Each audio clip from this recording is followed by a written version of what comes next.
Yo, what's up? In this series, we're going up against the Minnesota Twins. I apologize for the last month. I was a little bit busy, and then the last 2 weeks I've just been really sick, having all types of stuff going on. But July recap. So in the month of July, we finished with a record of 15-13. 13 losses were our season high. So a little disappointed about that, but we'll look at the positive and say we had another winning month. So that's pretty good. During the month, we had a 6-game win streak, which came after the All-Star break. And just to talk about the All-Star real quick, the game, we did win it. The AL won it. So if we make it to the World Series or whatever, we will have that home field advantage, which would be very nice. But like I said, we'll see what happens with that. After the All-Star break, though, we did make some trades. We made some changes to our team, and hopefully with those changes, we can still be able to play good Mariners baseball and make it to the playoffs and make it to that World Series that we are hoping for. Now, looking at some of the player stats for the month of July, I'm pretty much just going to name the top 3 of some of these categories. So our top 3 hitters for the month were Robinson Cano. He had 33 hits. Kyle Seager had 29 hits. And Kettle Marte had 27 hits. So Kettle Marte had a really nice month hitting, and hopefully he will continue to hit well for the remainder of the season because he's a player that we need. Runs leader for the month were Kyle Seager with 18, Nelson Cruz with 16 runs, and Mark Trumbo with 13 runs. Moving on to home runs, Kyle Seager had 8. Second was Robinson Cano with 5. And then Nelson Cruz also had 5. So Nelson Cruz, still a little disappointing. He should be our big power hitter getting those home runs. Hasn't come yet. We're not really hitting well with him. Batting average is low with him also.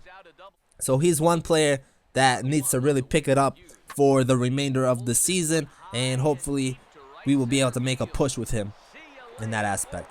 RBI's leader for the month, Kyle Seager with 19.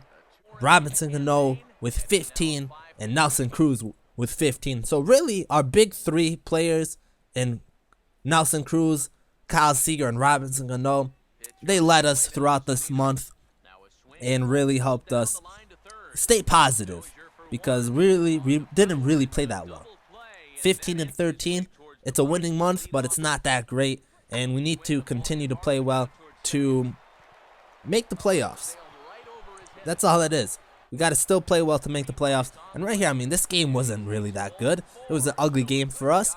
And we made a lot of mistakes that we can fix on.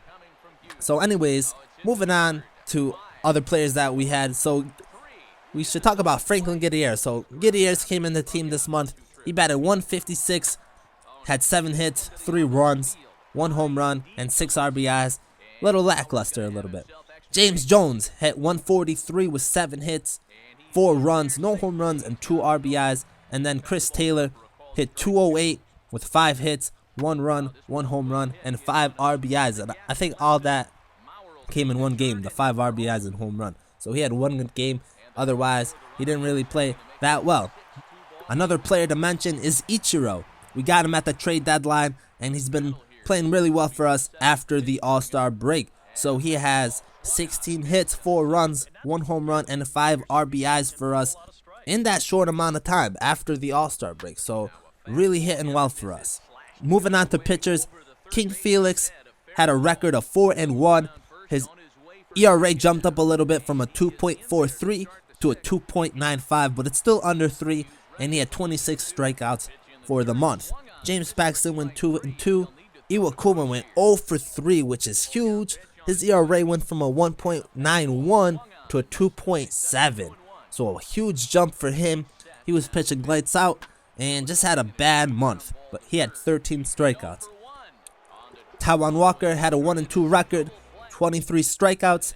Mike Montgomery went 2-3 in the month with 28 strikeouts. That was our high as far as starting pitchers and strikeouts. So Montgomery filling a role and pitching pretty well. We just got to get him those wins. Tom Wilhelmsen had 12 saves. His ERA went from 1.73 down to 1.25. So filling in that closer role, he's been pitching really well for us. and picking up a lot of saves. And I think all 12 saves came in this month, which is a lot for him and just in general. So that just shows how close our games have been, because 12 saves and 15 wins, that's pretty big, and he's been playing very well for us. Charlie Furbush, his ERA went down, I didn't note it, but he had 11 strikeouts. Carson Smith, he went 2-0 for the month. His ERA went from 1.63 to a 2.31, so it jumped up a little bit. That's alright. Danny Farquhar, 3-0 for the month, still killing it, but his ERA went from a 0.42 to a 1.19. Danny Hultzen, 0-1 for the month, has a 1.62 ERA, 12 strikeouts, so one loss, not bad, but we don't want to have that from our bullpen.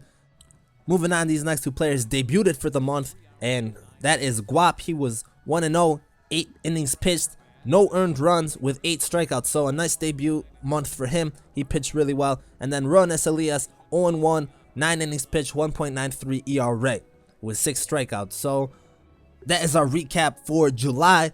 I'm still a little bit sick, but I think I will have another MLB out tomorrow. So until then, I'm out.